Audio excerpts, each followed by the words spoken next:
19 bölüm. Ушундан кийин Пилат Ыйсаны камчы менен сабаттырды. Бир топ жоокер тикенектен таажы жасап, Ыйсанын башына кийгизишти да, кочкул кызыл чапанды желбегей жабышты. Жашасын иудейлердин падышасы!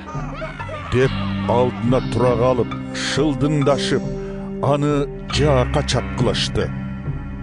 Пилат кайрадан сыртка чыгып: «Караңыздар, мен муну сиздердин алдыңыздарга алып келе жатам. Мен мындан эч кандай күнөө таба албадым. Ошону билип коюңуздар», деди. Тикенек таажы менен кырмызы чапанчаны Ыйса сыртка чыкты. Пилат элге: «Ал киши мына», деди. Жогорку дин кызматчылар менен алардын сакчылары Ыйсаны көргөндө: «Жыгачка кадап саланы! Жыгачка!» деп кыйкырышты. Пилат аларга: «Силер кадагыла. Мен андан эч кандай күнөө таппадым», деди. Жогорку дин кызматчылар ага: «Бизде мыйзам бар. Ошол мыйзам боюнча бул өлүүгө тийиш. Себеби бул өзүн Кудай уулумун деп Кудайга акарат келтирип жүрөт», дешти. Пилат муну укканда мурункудан бетер коркуп кетти. Ал Ыйсаны кайрадан акимчиликтин ичине алып кирди да: «Сен кайдан келдиң?» деп сурады. Бирок Ыйса ага жооп берген жок. «Мени менен сүйлөшкүң келбейби? Я, сени бошотуп жиберүү да, жыгачка кадап салуу да менин колумда экенин билбейсиңби?» деди. «Көктөн берилбесе, мага бийлигиңиз жүрбөс эле. Ошондуктан мени кармап бергендин күнөөсү сиздикинен көбүрөөк», деди. Ушул сөздөн кийин Пилат Ыйсаны бошотуунун айласын ойлоду. Бирок иудей башчылары: «Эгер бошотуп жиберсең, Рим падышасына дос эмессиң. Өзүн өзү падышамын деген ар ким падышага каршы», деп кыйкырышты. Ушул сөздөн кийин Пилат Ыйсаны сыртка чыгартып, таш аянттагы, бул аянттын еврейче аталышы Габата, сот орундугуна отурду. Бул куткарылуу майрамынан бир күн мурда түшкө маал болгон эле. Пилат иудей башчыларына: «Мына падышаңыздар», деди.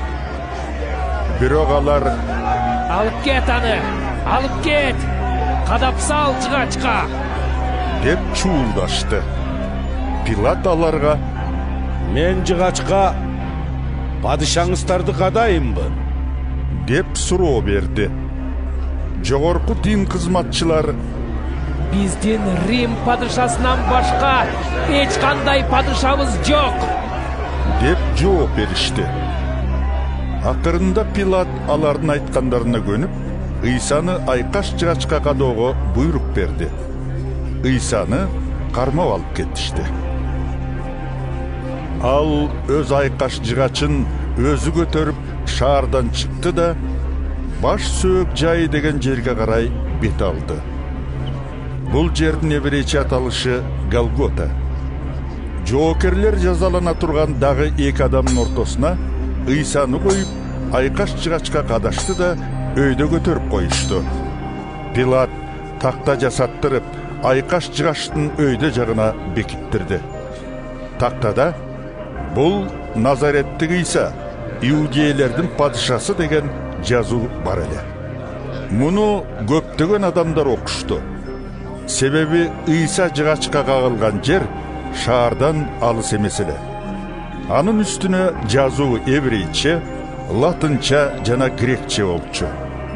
Жогорку дин кызматчылары Пилатка келип мындай дешти: «Иудейлердин падышасы эмес? Мына бу иудейлердин падышасымын деди деп жазыңыз». Пилат ага: «Бетте мен жазарымды жазып койдум деп жооп берди. Жоокерлер Ыйсаны жыгачка кадагандан кийин анын сырт кийимин төрткө бөлүп алышты. Көйнөгүн да алышты. Көйнөк башынан аягына чейин токулуп жасалган эле. Андыктан алар бири-бирине Муну айырбастан чучу кулак кармашып кимге тиерин билелик дешти. Ыйык жазууда кийимимди бөлүп өз ара чүчү кулак кармап жатышат деп айтылган үчүн алар ушундай кылышкан эле. Ыйса керилген айкаш жыгаштын жанында анын энеси, таэжеси, Клеоптун аялы Мариям жана Магдалалык Мариям карап турушкан. Ыйса энеси менен анын жанында турган өзгөчө жакшы көргөн шакиртин көргөндө энесине эми мынабу сиздин балаңыз болсун деди. Андан кийин шакиртине эми бул аял сенин энең болсун деди. Ошол сааттан баштап шакирти Ыйсанын энесин өз үйүнө алды. Ыйса бардык тийиштүү нерселердин ордуна келгенин билип, ыйык жазуудагы сөздүн ырасталышы үчүн суусадым деди. Ал жерде начар шарап куюлган кумара турган эле. Ошондо бир соргучту андагы кычкыл ичимдикке малып, иссоп бутагына бекитишти да Ыйсанын оозуна такашты. Ыйса аны татып көрүп, аткарылды деди да башы шылк этип жан берди. Бул окуя жума күнү болуп, эртеси дем алыш күнү эле. Иудей башчылары айкаш жыгачка кадалгандардын сөөктөрү дем алыш күнү жыгаштарда илинген бойдон калышын каалашпады. Ошондуктан Пилатка барышып, алардын шыйрактарын сындыра чаап, сөөктөрүн жыгаштан түшүрүп, алып таштоосун суранышты. Ошентип жас оолдор келишти да Ыйса менен бирге кадалган эки кишинин шыйрактарын сындыра чабышты. Ыйсага келишип, анын өлүп калганын көргөн соң шыйрагын сындырышпады. Бирок жас оолдордун бири Ыйсанын бооруна найзасын малып алды. Ошол замат кам менен суу чыкты. Муну өз көзү менен көргөн киши силерди да ишенсин деп ушуларды жазды. Анын сөздөрү чын. Ал чындыгын айтып жатканын билет. Ыйык жазуудагы анын бир да сөөгү сынбайт деген сөз орундалууга тийишеле. Ошол үчүн ушундай болду. Ыйык жазуулардын дагы бир жеринде алар өздөрү сайып салган кишини көрүшөт деп жазылган. Мындан кийин Ариматиялык Жусуп деген киши Пилатка барды.